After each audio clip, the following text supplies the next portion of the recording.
What does your voice mean to you? Do you voice train because you want to or because you have to? Hi, I'm Mia from Seattle Voice Lab, and today let's talk about something a little personal. Let's talk about protective presentation. There is a wide spectrum of reasons why a trans person might want to voice train. For many, it boils down to two reasons: vocal dysphoria and social acceptance. Though it may not seem like it, both of these are approaching the same concept from different angles. Voice training is about safety. Let me explain. So vocal dysphoria is simply what happens when one hears their own voice and they don't like what they're hearing. Throughout my life, I've heard people say that they hate hearing themselves talk on the phone or in video. This isn't just a thing in queer communities either. Questions like, why do I not sound masculine enough? Or, why do I sound like a child? Both of those are common experiences that cis people have when they're confronting their own gender. Where transness enters the picture is the sense of self-image. If you hear yourself as being insufficiently feminine or masculine or androgynous or whatever, that misalignment is going to cause a lot of problems. It's going to result in depression, stress, anxiety, frustration, anger. Feeling like you can't listen to your own voice means that you can never confront your own voice. You can never listen to yourself, and therefore you feel estranged from yourself. If even just one part of you disagrees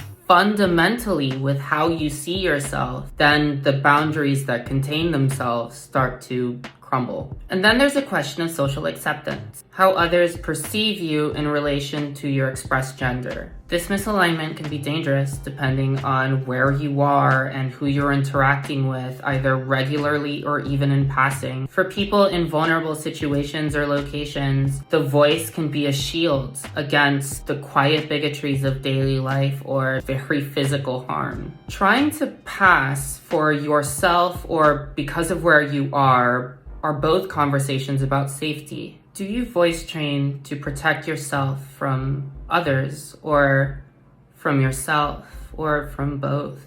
As a Latina woman who was raised in the American South, I've experienced both of those at various points in my life. And I've grappled with that question from every angle because of it, which is why teaching trans voice is so important to me. Let me know in the comments, why do you voice train? Or if you don't, why did you never feel the need? Let's talk.